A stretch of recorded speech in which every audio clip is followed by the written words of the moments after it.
All right, so we're going to get into the top 5 right wingers in the league, according to me and according to their results. This is not a skills competition. This is a results competition. It's brought to you by Sports Interaction. Get in on the action with Sports Interaction. Go to sportsinteraction.com/STPN. 19 plus. Please play responsibly. Let's do it. And at number 5, this might shock a few people, Alex Tuch. And if it shocks you, you need to watch a little more Buffalo Sabres hockey. He's probably the centerpiece of that Jack Eichel trade. And I think he sums up what it is to be a Sabre right now. He's young, he's fun, and he's huge. 6'4", 220 pounds, and he can do anything with or without the puck. This guy is so complete, it's crazy. He's also from upstate New York. Shout out Baldwinsville. I had to look that up. It's outside of Syracuse. The thing about Alex Tuch, I think you need to do is you got to pretend that you're an NHL goalie, and he's bearing down on you. He's just crossed your blue line. You got to ask yourself, what is he most likely to do? We already know he's got a lethal shot, so you need to be ready for that. You need to be standing tall. At any point, he could fire that over your shoulder. If you don't go down, he could fire it right between your legs or to the side, and you're toast. He's a great passer, too, so you got to be ready for that. It sounds simple, but there are very few players in the league that can do it at top speed like Alex Tuch. Here's the other thing. He's got this thing called size, and he can just drive in, bowl you over, and throw the puck in the net with his stick. This is a scary hockey player. He can shoot, he can drive the net, and he can make a play. Did I mention, too, that he plays major penalty kill minutes? I'm excited to see what the Buffalo Sabres do with him and with Tage Thompson when they finally make the playoffs, and I think it's going to happen this year, and I think there's a really good chance he's higher up on this list and less of a surprise come next season. Number 4, you're going to call it Leafs bias. I'm going to call it reality. Mitch Marner. I think the word that sums up Mitch Marner for me is crafty. There are nights where the way he manages a power play, the way he sets up a play 5-on-5, because it's always him. It's like a symphony. It's beautiful. He's an incredible passer with this crazy vision. And what makes him such a weapon is he does it so quickly. He's already made the choice on where that puck is going before you've had a chance to set up and get ready and try to stop him. It's not even in his hands anymore. He's already passed the puck. His skating and center of balance are so strong that he often uses bigger defensemen who try to knock him off the puck, kind of like ping-pongs off them.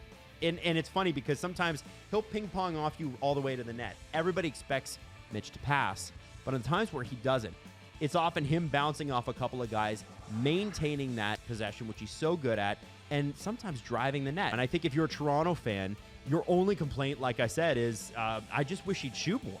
He loves his assists, but damn, he's got the best celebrations when he does score, and it's a great shot. 99 points last year, so freaking close to 100 points, and you know that matters. If he's healthy next year, my bet is he's getting over 100. And one more thing, he's the Leafs' top penalty killer. Like Alex Tuch, like Mitch Marner, that has to count for something. Those guys are incredible. Mitch Marner, number 4 on this list. Number 3, and another big shout out to producer Drew on this one, Mikko Rantanen. It's funny, outside of Denver, he sort of gets overlooked because it's Nathan MacKinnon. 55 goals, 50 assists, 105 points. Those are outrageous stats. And what got him that, though? Like, it's more than just what he got. How did he get there? He's big. He's a force with the puck. He's one of those players that's frustrating to play against because he's got the power to knock you off the puck, or he's got the power to, with the puck, knock you out of his way. You just can't get him off of it. He'll bowl you over. Like I said, 6'4", 215 pounds of just straight muscle. And when you get a human being who can skate as fast as he does, who can handle a puck at the speeds that he can handle it, do you want to stand in the way?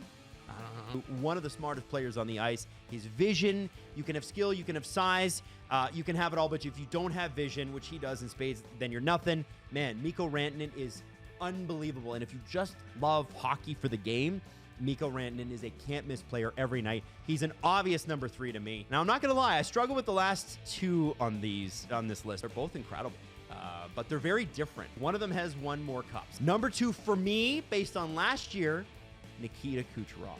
Now, if you're a hockey fan, you've seen a lot of Nikita Kucherov the last 4 or 5 years because Tampa has some deep runs and a couple cups and even a finals loss. I got to ask you, though, is there a better player in the NHL at running a power play? Like I said about Braden Point in another video, I've lost sleep over this player.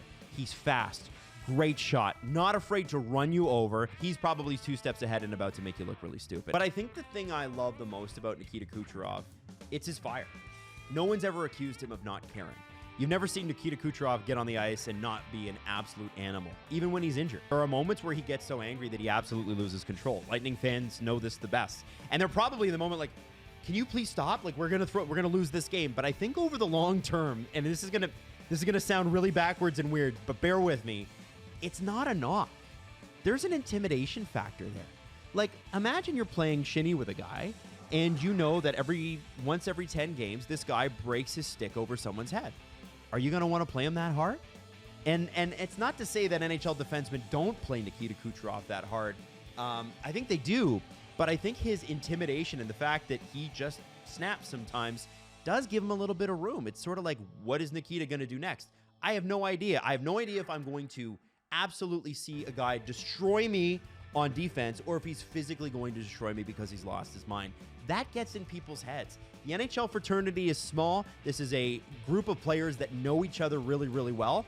And Nikita Kucherov, I'm sure if they had a who's the scariest person to play against both physically, mentally, and then, of course, with, goals and assists, he's going to be, like, right up there on the top. So it's the greatest compliment I can give him. Nikita Kucherov, fiery, unbelievably talented, and the second best right winger in the NHL this year. Number one, and again, like I told you, I sort of agonized over this player and Nikita Kucherov.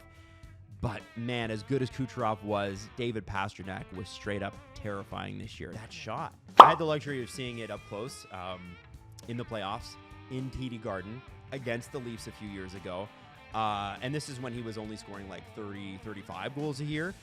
He scored 61 last year. David Pasternak has caused me personal pain and anguish as a Leaf fan. Why do these guys all have to be in the Atlantic Division? It's ridiculous. Like, literally every player on this list. And the thing about Pasta is he does this to everybody. He's one of the most consistent scorers in the NHL. He played all 82 games last year, and he was held pointless 16 times. 81% of all games, he's got at least 1 point. That's scary. He's 27. This guy's probably got 3 to 5 years of his prime ahead of him. 61 goals this year, and he may not even be at his greatest point yet. It is your turn to hit me up in the compliment section below. I want to know what your top 5 is. If I made horrible picks, you better tell me why.